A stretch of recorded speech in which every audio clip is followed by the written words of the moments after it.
Então a gente vai ler apenas o versículo de número 11, né? Que fala assim, diz a palavra do Senhor: e fez um voto dizendo: Senhor dos exércitos, se benignamente atentares para a aflição da tua serva, e de mim te lembrares, e da tua serva não te esqueceres, e lhes deres um filho, varão, ao Senhor o darei por todos os dias da sua vida, e sobre a sua cabeça não passará navalha. Bom, a história de Ana é uma história muito conhecida e ao mesmo tempo muito interessante. Durante esses dias eu tenho mergulhado bastante na história de Ana. O Espírito tem me conduzido a refletir muito, bispo, sobre essa história que eu já tive a oportunidade de pregar tantas vezes. A minha Bíblia tem bastante já parte riscada, grifada, anotada, e o Espírito Santo começou a falar umas coisas diferentes ao meu coração, né?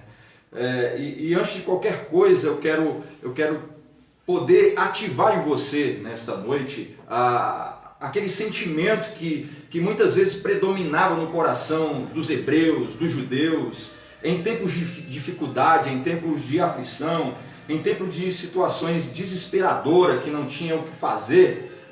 O povo era comum, o povo recorrer a Deus e fazer um voto com Deus. Amém. Né? Fazer um pacto, bispão. Amém. Se a gente pensar sobre a palavra voto, não é um voto no sentido político, né? Sim. De eleger um candidato, um deputado, um prefeito, um presidente, mas o voto em termos de aliança, pacto, compromisso, né?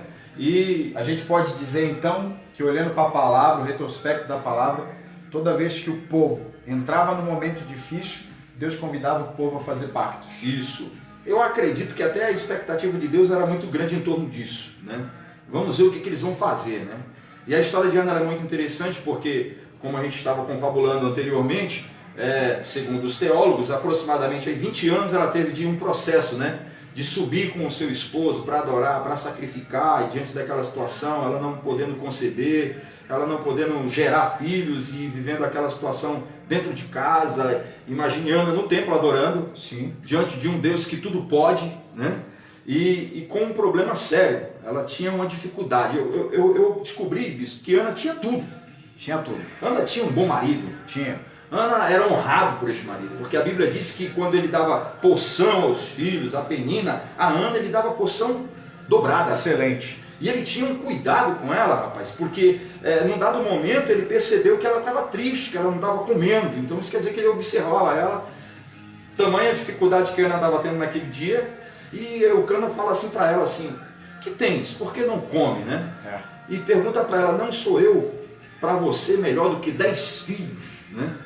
E eu vejo ali que Ana tinha um problema muito sério. Ana tinha um problema que lhe tirava o apetite. Ana tinha um problema que lhe tirava a vontade de sorrir, a alegria de viver. E diante desta situação, ela chega a fazer um voto ao Senhor. Eu acho que é a última tentativa de Ana, eu acredito, posso assim dizer, em torno dessa situação, em torno dessa dificuldade que ela estava vivendo dentro do seu lar, com o seu esposo. Muito embora ela fosse muito bem cuidada, amada, tivesse a atenção e o carinho do seu esposo, mas Ana não podia gerar. Apesar do cuidado, escuta só essa palavra, apesar do cuidado que Eucana tinha com Ana, ela estava sofrendo. Apesar do cuidado que Eucana tinha por Ana, apesar de presenteá-la, ela estava sofrendo, ela estava incompleta. Sabe o que é isso? Não se engane, vão existir momentos na vida que mesmo Deus cuidando de você, não vai te livrar do sofrimento. Deus está falando com você aí. Talvez você está pensando assim, aproveitar o gancho aqui do Tan, talvez você está pensando assim: Deus não está cuidando de mim. Não, Deus está cuidando de você. Eu creio. Deus está cuidando de você. Só que talvez o teu sentimento está te levando a isso aí em incompletude. E isso está te fazendo sofrer. O que está te fazendo sofrer não é a ausência do cuidado de Deus. O que está te fazendo sofrer é o sentimento que você está carregando. Meu Deus, isso é forte, hein? Preste atenção, hein? E aí, pessoal, Ana chega nesse tempo crítico, nesse momento crítico da sua vida, e nós estávamos aqui falando sobre a condição, né? Esse momento que Ana estava vivendo era um momento tão... ela estava tão desgastada fisicamente que o sacerdote ali, quando observa que ela demora muito tempo orando, ele em seguida faz um questionamento acerca da sua situação, né? Ele pergunta: por que você, uma hora dessa? Ele repreende ela: larga esse vinho, né? E ela vai dizer para ele que ela não está embriagada, que ele não deve ter ela como filha de Belial, mas sim como uma mulher que está se derramando. Eu vejo isso, essa coisa muito poderosa, bispo. Apesar de toda a tristeza, apesar de toda a angústia, apesar de toda a dificuldade que Ana estava vivendo, ela entendeu que o melhor lugar para derramar tudo isso era na presença de Deus, ainda que não saísse som. Ainda que não tivesse um som na sua voz, porque o texto vai dizer que somente os seus lábios se moviam. Então, por isso Eli teve essa conclusão de que ela estava bêbada. Mas não, era uma mulher que estava gastando as suas últimas energias diante daquele que poderia mudar a sua realidade, diante daquele que poderia fazer o milagre que ela precisava. Eu acho isso fantástico, bispo. Não tinha som a voz dela? Não tinha som. Não tinha som a voz dela? Não tinha som. Não havia som. A gente pode dizer então que no momento de angústia da Ana, né, em que ela talvez não conseguisse orar, o que determinou a vida dela e o milagre da vida dela não era a força que ela tinha. Escute bem essa palavra. O que determina o milagre de Ana não é a força que ela tem. O que determina o milagre de Ana não é a oração que ela carrega.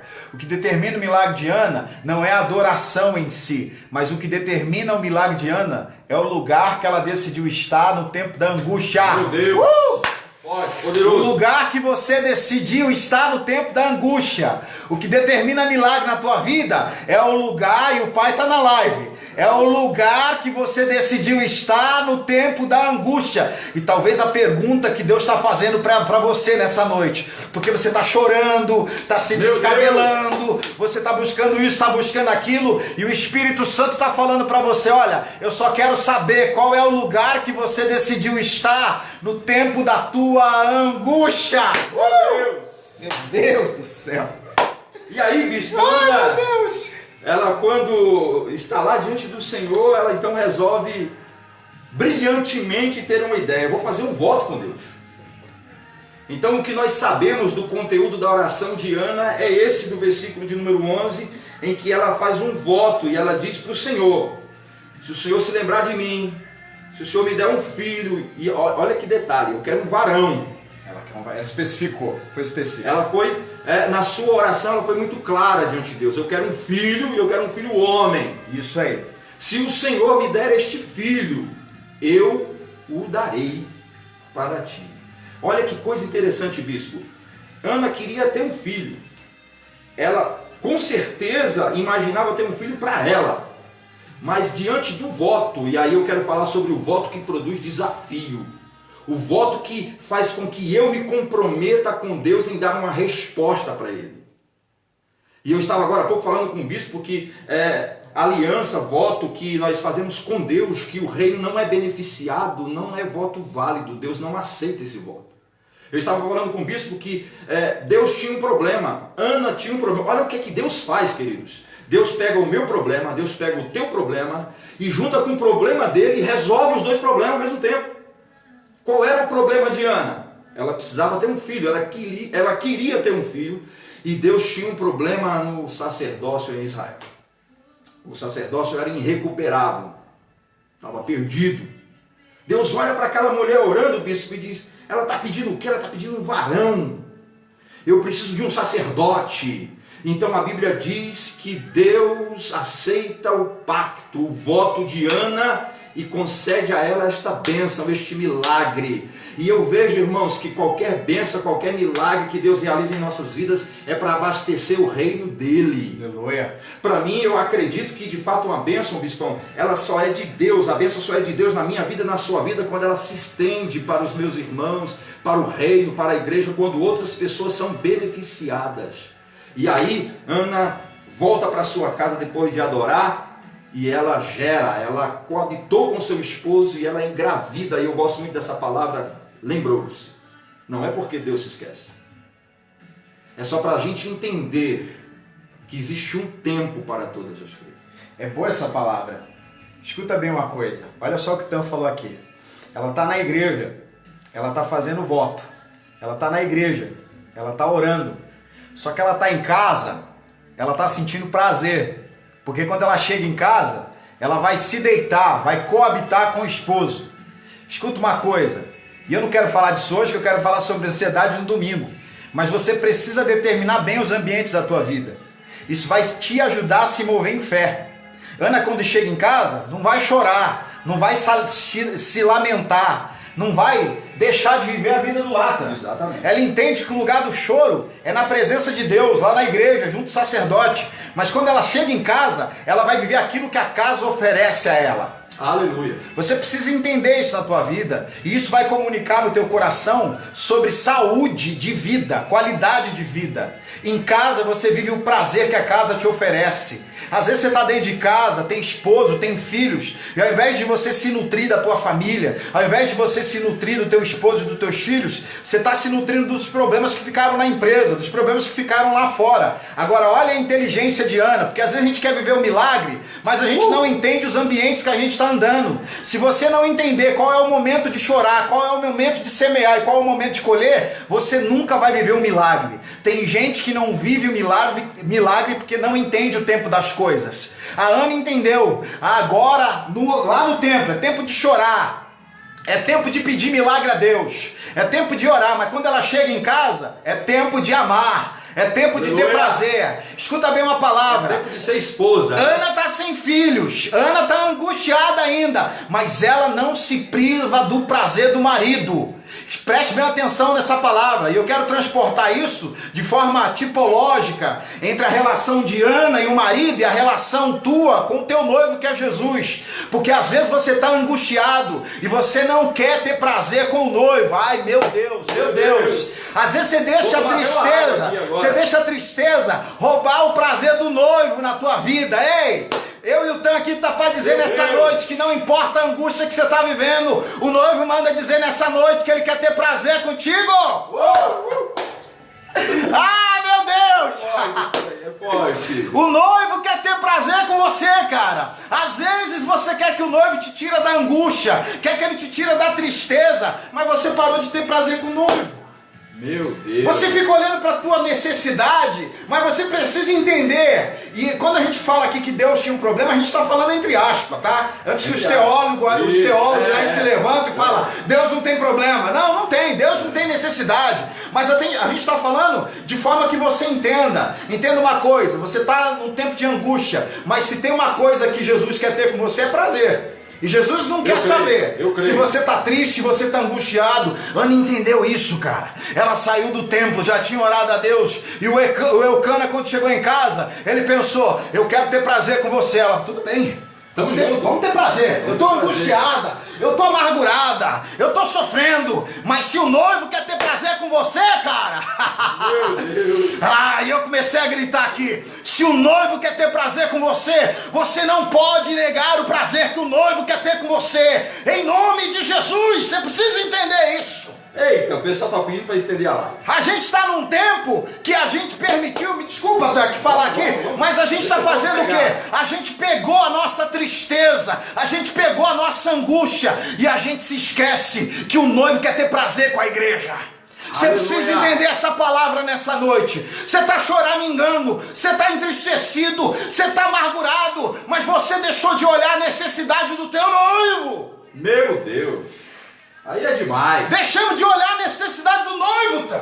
A gente está preocupado com os nossos afazeres, a gente está preocupado por causa daquilo que a gente está vivendo, por causa do corona. Você já parou para pensar que nesse tempo de corona, que nesse tempo de vírus, que nesse tempo que a gente está preocupado se o nosso celeiro está funcionando ou não? Você sabe qual é a preocupação de Deus? E eu falo através do Espírito nessa noite. A preocupação do céu é se você vai dar prazer a Ele. Ai, meu Deus.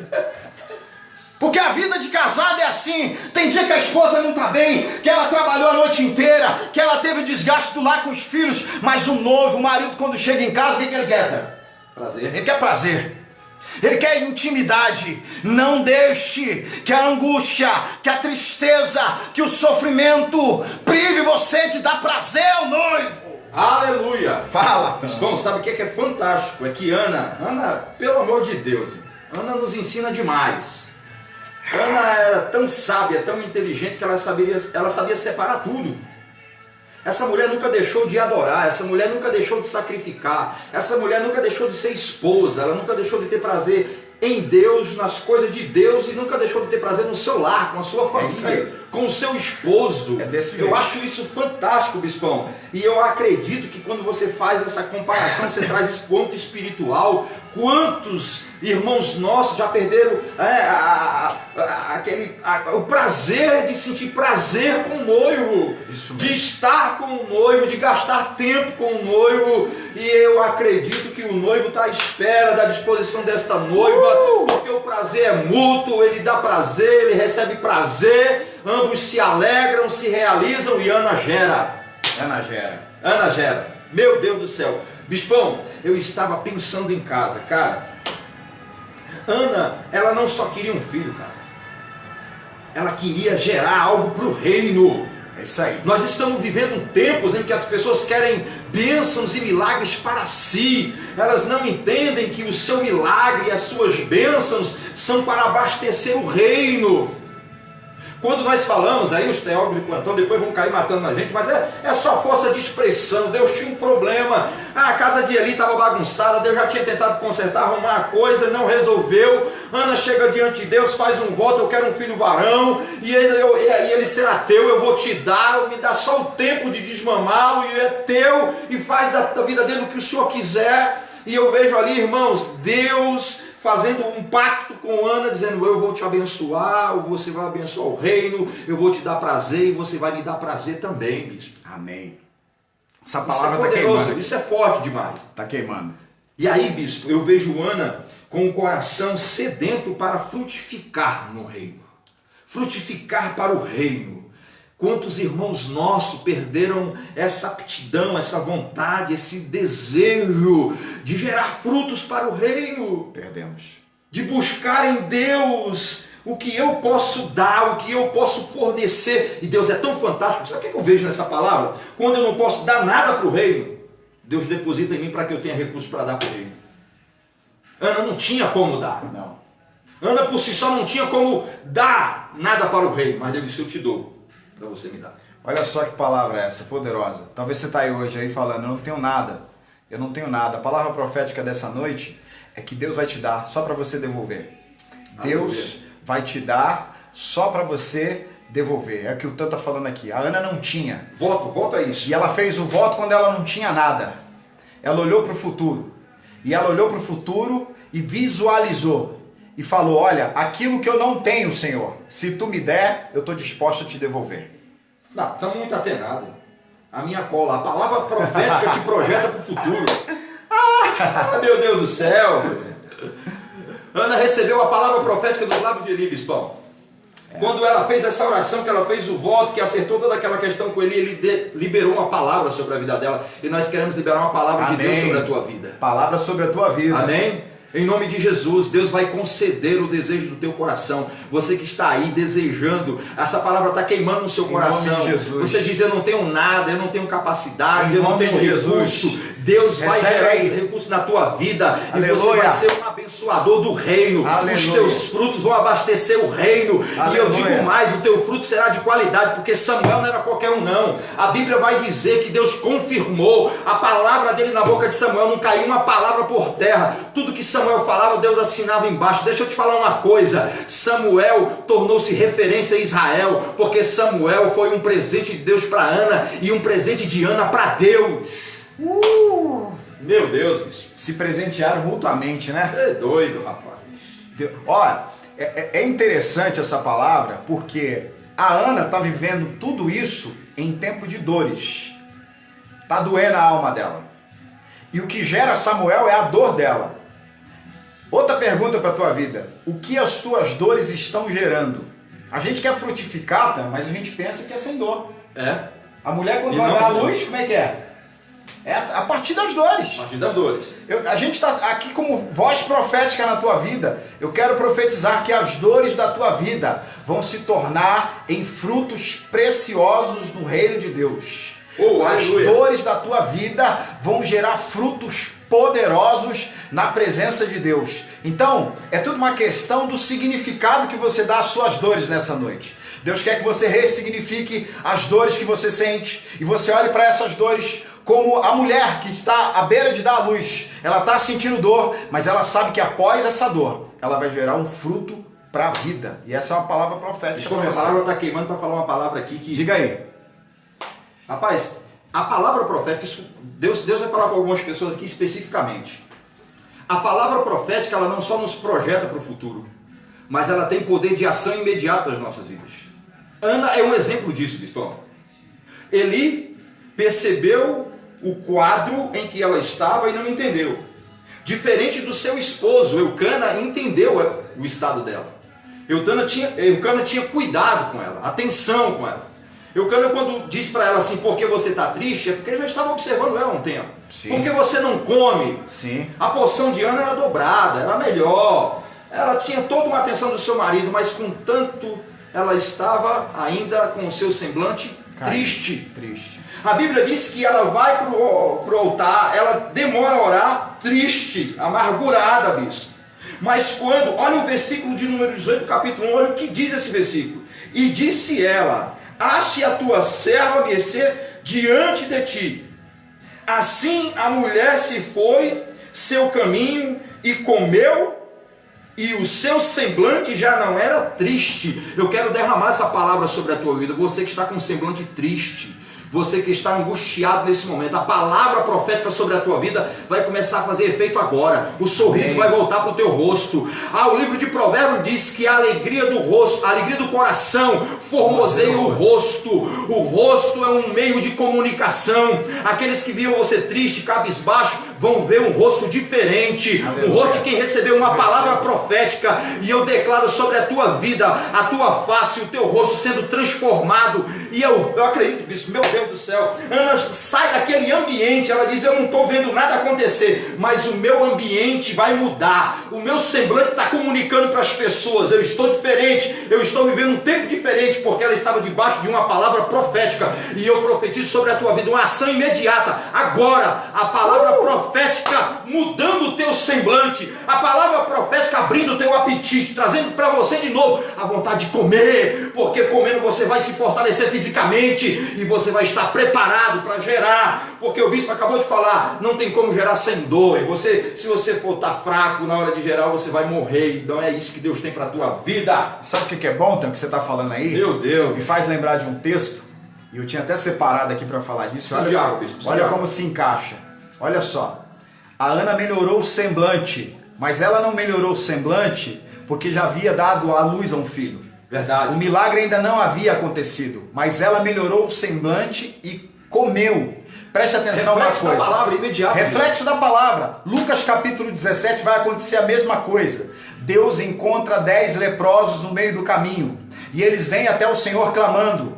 E Jesus vai dizer a eles, olha, vá até o sacerdote e mostre-se a ele. Aí você precisa entender uma coisa. Todo leproso que chegava até o sacerdote, além dele se mostrar, isso envolvia também sacrifícios. Isso também envolvia oferta. Agora preste atenção numa coisa. Esses leprosos estão indo na direção do sacerdote para entregar sacrifício, para fazer oferta. Mas eles ainda estão sentindo a lepra no corpo. A lepra está no corpo. Mas eles estão indo em direção da palavra que Jesus havia dado a eles. Talvez nessa noite a tua condição, a tua circunstância, eu estou sentindo a lepra, mas eu estou me movendo na direção da palavra. Eu estou sentindo a lepra, mas eu estou indo aonde Jesus me mandou ir. Eu estou sentindo a lepra, mas eu decidi obedecer a palavra. E quando você começa a fluir dentro desse ambiente, não importa se você está sentindo a lepra nessa noite,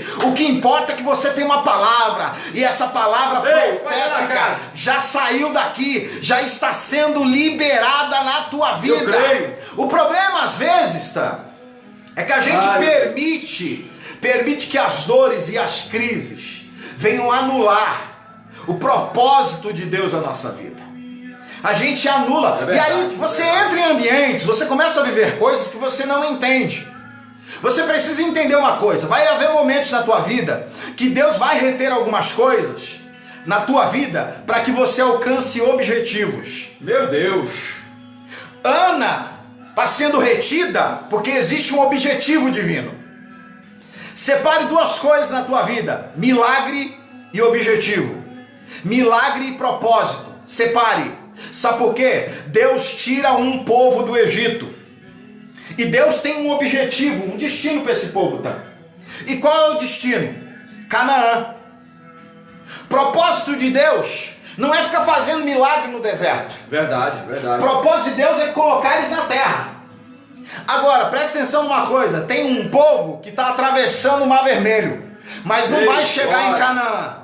Tem um povo que está comendo maná do céu, mas não vai chegar em Canaã. Tem um povo que está bebendo água da rocha, mas não vai chegar em Canaã. Ai, meu Deus. Tem um povo que está olhando para a estátua de bronze, a serpente de bronze, e está sendo curado, mas não vai chegar em Canaã. Tem um povo que está debaixo da nuvem da coluna de fogo, mas não vai chegar em Canaã. Por quê? Você precisa entender uma coisa: Deus não tem um milagre para você e para tua casa. Deus tem um propósito. Aleluia. Deus tem um projeto. Eu vou dizer de novo: Deus não tem uma bênção, não tem uma bencinha para tua vida, não. Deus tem um objetivo para você chegar. A gente precisa mudar o nosso olhar. A gente fica olhando para milagre. Deus nessa noite quer descortinar a tua visão e quer te mostrar um propósito. Aleluia. Meu Deus. Deus quer te mostrar um propósito. Você está chorando por causa do milagre que não aconteceu, e Deus talvez reteve o milagre por causa do propósito. Ele quer te dar um propósito. Eu vou dizer de novo: Deus não quer te dar um milagre, Deus quer te dar um propósito. Aleluia. E fazer você entender esse propósito. Então, ainda que você esteja sentindo a lepra no corpo, vá sacrificar, vá adorar, vá dar prazer ao noivo, vá comer, vai mudar o semblante, porque é o que Deus quer de você nessa noite. Eu vou tomar água agora. Meu Deus do céu, tá demais, irmão. Bispão, isso é muito poderoso, cara. Quando você fala sobre propósito, né? Lembra que a gente estava conversando aqui agora há pouco sobre Jacó? Fala de lá Jacó, no capítulo do Gênesis, no capítulo 28, a partir do versículo 20, a história é muito conhecida. A história diz que Jacó está indo... Isso é muito interessante nós observar. Muito embora Jacó estivesse fugindo de uma situação, muito embora Jacó estivesse fugindo de um problema, Jacó estava debaixo de uma direção que os seus pais deram a ele. Depois de tudo aquilo que aconteceu, Isaac e a sua mãe, Rebeca, chama Jacó e diz: você vai para tal lugar, você vai para a casa do seu tio.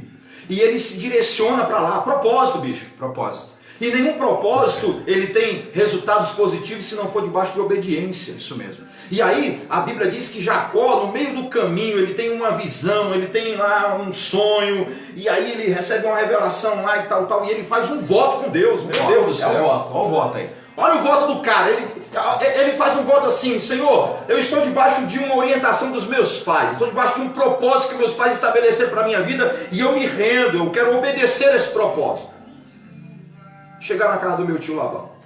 Contanto, eu não sei quantos quilômetros vai estar aqui até lá, eu não sei o que eu vou passar, o que eu vou enfrentar, mas eu quero fazer um voto contigo. Se o Senhor me der pão para comer, roupa para me vestir, me der proteção, que eu vá e cumpra o propósito de estar lá esse tempo, e que eu retorne para a casa dos meus pais, tudo que eu ganhar, tudo que eu angariar, eu te darei o dízimo.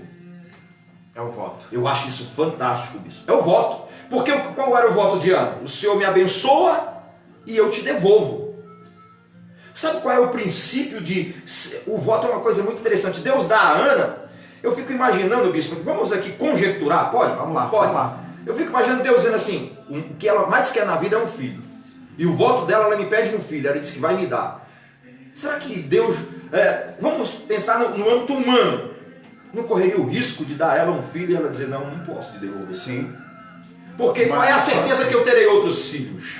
E aí eu quero lançar mais uma palavra profética, que quando você cumpre o seu voto, quando você obedece os termos do contrato, da aliança que você fez com Deus, Deus multiplica a sua semente, bispão. Ana teve mais 6 filhos, mais 5 filhos, aliás. Há quem diga que quando ela diz até a Estéreo tem 7 filhos na sua oração, no seu canto, dá a entender que Ana teve 7 filhos. Não, mas Ana, além de Samuel, ela teve mais 5 filhos.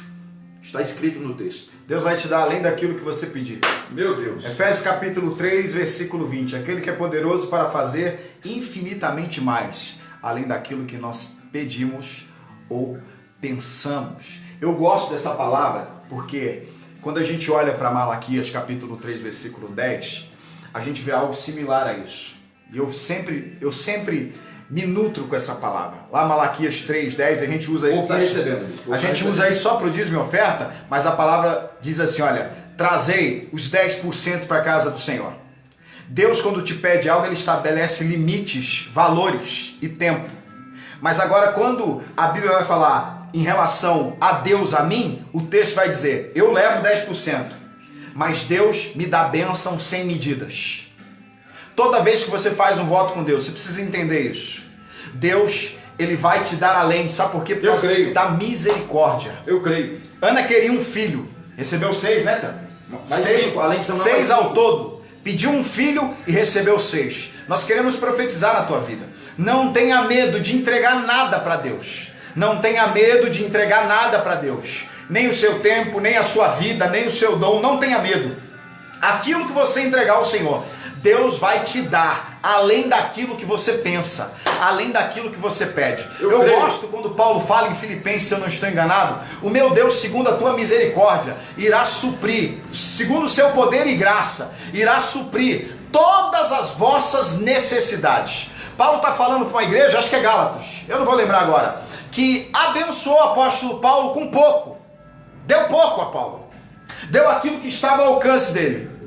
E aí Paulo vai dizer assim: olha, vocês deram um pouco que vocês tinham, mas o meu Deus, quando for abençoar vocês, vocês não fazem ideia do que eles vão fazer por vocês. Eu gosto de contar muito essa analogia. Por exemplo, vamos supor que o Tan, e ele realmente é um cara rico, cheio de bens, cheio de posses. É um cara que tem muito, é um cara que tem fazendas.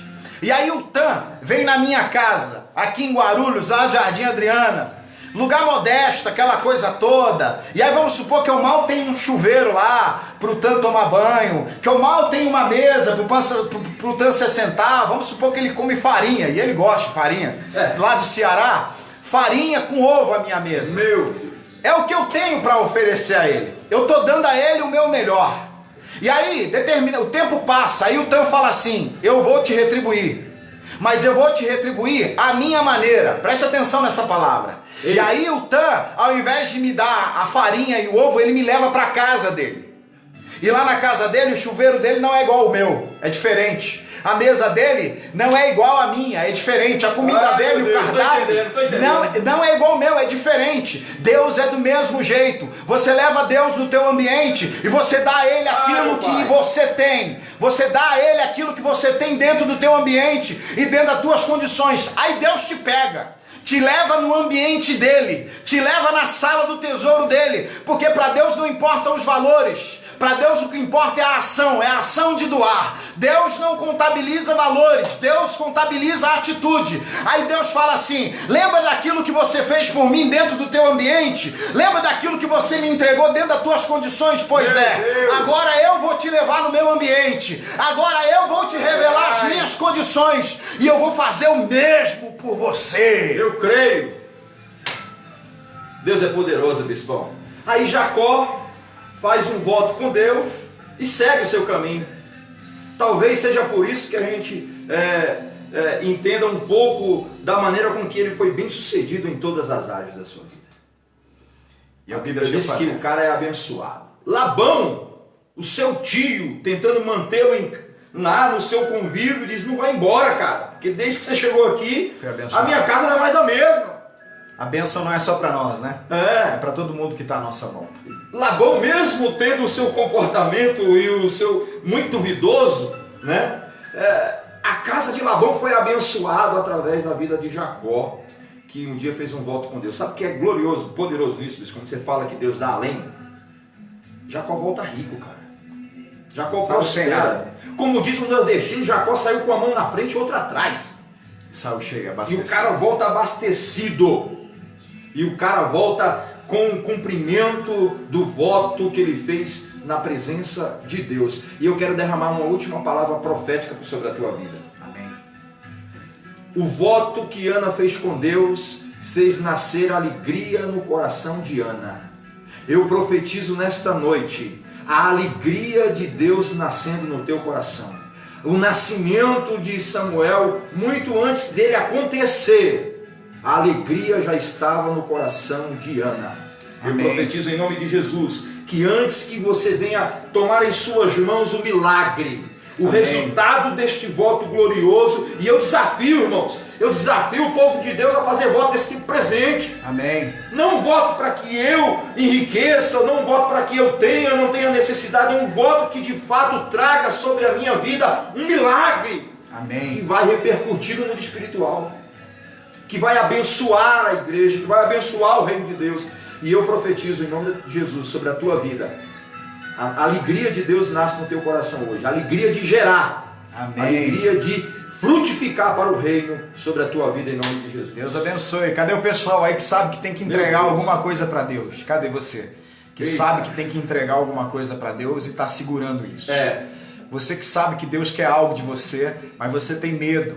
Você não consegue fazer isso. Você que sabe que o Espírito Santo tem falado ao teu coração já há muito tempo sobre coisas que o Senhor quer de você e você está segurando e você está retendo. Nós vamos orar nessa noite, porque você vai fazer esse voto a Deus, você vai entregar esse voto ao Senhor, e eu acredito que a partir desse voto, milagres vão começar a acontecer na tua vida. Eu creio, Mas lembre-se de uma coisa, eu creio. lembre-se de uma coisa, Deus não quer te dar um milagre, Deus quer fazer você entender um propósito. Meu Deus, Amém? eu creio. Hoje fomos muito abençoados aqui pela vida do pastor Iratã, e eu tenho certeza que esse tempo que Deus tem preparado para Não, eu nós... estava ansioso para chegar até aqui. Eu sentia de casa, meu Deus do céu. Eu falei, a casa tá... Meu Deus, o Pai tá presente demais. E realmente, irmãos, fantástico. Deus tem nos visitado aqui nesse ambiente. É louco, mano. Toda quinta-feira nós estamos aqui. Quinta-feira que vem o Dani vai estar aqui comigo de novo. Já combinei com ele. Enquanto nós estivermos nesse tempo aí, nós vamos intercalando, tá bom? Mas hoje eu quero orar por você. Nós vamos orar por você que precisa entregar algo a Deus, tá? Você precisa entregar algo a Deus como Abraão precisava entregar algo a Deus, como Ana entregou algo a Deus. Você que precisa fazer isso. Você está na tua casa, eu não sei onde você está, mas no lugar onde você está, você tem um altar. E nós vamos nos apresentar diante do altar do Senhor nessa noite. E Deus vai se manifestar. A presença que nós estamos sentindo aqui no escritório, você vai sentir na tua casa. E o nome do Senhor vai ser glorificado. Eu creio. Você precisa crer. Essa palavra, a palavra que Deus está derramando sobre a nossa vida, não são coisas aleatórias. São coisas que o Senhor está construindo dentro de nós. O Espírito poderoso. Santo está comunicando a nossa alma. Então nessa noite, reúne aí sua família, reúne as pessoas que estão do teu lado aí, e entenda uma coisa, Deus está te preparando, Deus está te preparando para quando nós sairmos desse tempo, que nós voltarmos para a igreja, que nós voltarmos ao trabalho, você não será mais a mesma pessoa. Deus está fazendo obras espirituais dentro de nós. Esse tempo está comunicando isso, é por isso que eu falo. Meu Deus, tá O pessoal queimando. está falando de corona o tempo todo, e Deus está nos dando uma palavra profética para esse tempo difícil. Eu recebo, e eu tenho eu creio. certeza que isso vai abençoar a tua vida. Bom, só para fechar, olha que coisa, meu Deus do céu. Cara, tu tá falando aí, não, tu tá falando aí, o Espírito Santo tá me bombardeando aqui, cara. Olha que coisa poderosa, hein? Bispo, a palavra, o texto vai dizer que naquele tempo não se ouvia mais a voz de Deus, cara. Era muito raro Deus falar diante do quadro espiritual, diante da situação espiritual em que o sacerdócio estava envolvido. Não tinha mais conexão, bicho. Não tinha. Estava rompida. E aí, quando Ana entrega Samuel, olha só, segundo os teólogos, ela disse que ia entregar o menino para Deus. Ela fala para Eucana, quando eu desmamar, eu entrego o menino. Isso mesmo. Há uma divergência, mas o pessoal fala que é em torno de 2 a 3 anos para desmamar uma criança naquele tempo. Mas digamos que Ana estendeu isso um pouco mais, chegou aí dentro dos 5, 6 anos de idade. Isso. Quando Samuel chega no templo, é como se fosse uma coisa muito rápida, muito automática. Logo ele começa a ouvir a voz de Deus. Meu Deus do céu. E o texto vai dizer que a voz de Deus era algo raro naquele tempo. Deus falava pouco com o povo, ou quase nada. Esse voto pode fazer com que Deus comece a se comunicar com você, com a sua casa, com a igreja, com a nação. Amém. A comunicação precisa ser restaurada. E em nome de Jesus, aceita esse desafio de entregar para Deus algo que vai desbloquear, que vai tirar todo o rompimento de falar. Deus vai voltar a falar, Deus vai voltar a se comunicar com a tua vida, com a tua casa, com a tua família. Deus quer abrir a boca para falar conosco. Amém. Meu Deus. Vamos orar? Vamos lá que está queimando aqui. Vamos orar. Reúne a família aí, reúne o pessoal que está em casa, e nós vamos pedir a Deus para que Deus comunique a vontade dele ao nosso coração, em nome de Jesus. Pai, em nome de Jesus, nós te damos graça por essa noite, por essa palavra, Senhor. E nós estamos em família agora como igreja, clamando pelo teu nome, Senhor. Crendo que essa palavra está ardendo no nosso coração e que vidas nesse momento estão sendo desatadas, vidas estão sendo destravadas agora, e o teu nome está sendo glorificado, Senhor. E a tua bênção adentrando agora lares, Senhor. E aqueles que não te ouviam, Senhor, vão voltar a ouvir. E aqueles que não presenciavam mais as tuas grandezas, Senhor, vão voltar a presenciar. Aleluia. Senhor, tu és aquele que faz além, tu faz além, tu faz além. E eu quero profetizar agora, Senhor, que tu está fazendo além na vida do teu povo, que tu está abençoando vida, que tu está abençoando lares agora, que o teu poder está sendo comunicado agora, Senhor, em nome de Jesus. Que essa palavra venha arder, que ela arda no coração dos teus filhos, que ela queime no coração dos teus ungidos agora, Senhor, e que o teu nome seja glorificado em nome de Jesus. Eu abençoo famílias, eu abençoo lares, eu profetizo agora a cura, Senhor, nos corações enfermos. Sob a palavra, Senhor, nós repreendemos enfermidade. Sob a palavra, nós repreendemos a angústia e a depressão, ó Pai. Sob a palavra, portas se abrem, Senhor, em nome de Jesus. Amém, que assim seja. Amém. Deus abençoe você, sua casa. Eu acho que travou os comentários aqui de novo. Travou. No meu travou, mas no tanto está correndo aqui. Que Deus abençoe os irmãos da Espanha, que Deus abençoe os irmãos da Itália, que Deus abençoe os irmãos do Japão, os irmãos de Cuba, os irmãos de todo o Brasil. Que Deus abençoe vocês. Sábado nós estamos aqui com o Rodrigo e com o Diego. Domingo eu vou falar sobre ansiedade. Fica antenado aí. Ansiedade à luz da palavra e à luz da psicologia. Tenho certeza que vai ser um tempo precioso para a tua vida. E o Pai vai te abençoar. Se despede do povo aí. Beijo no coração de todos. Muito bom estar aqui com vocês, matando a saudade, vendo aqui os comentários calorosos dos irmãos. Beijo, Deus abençoe e que esta palavra frutifique no teu coração. Amém. Compartilha a mensagem, se inscreve lá no canal do YouTube e até sábado. Sábado nós vamos fazer um tumulto espiritual aqui, eu, o Rodrigo e o Diego, e vai ser bênção para a tua vida e para a tua casa. Beijo no coração de todos. Deus abençoe.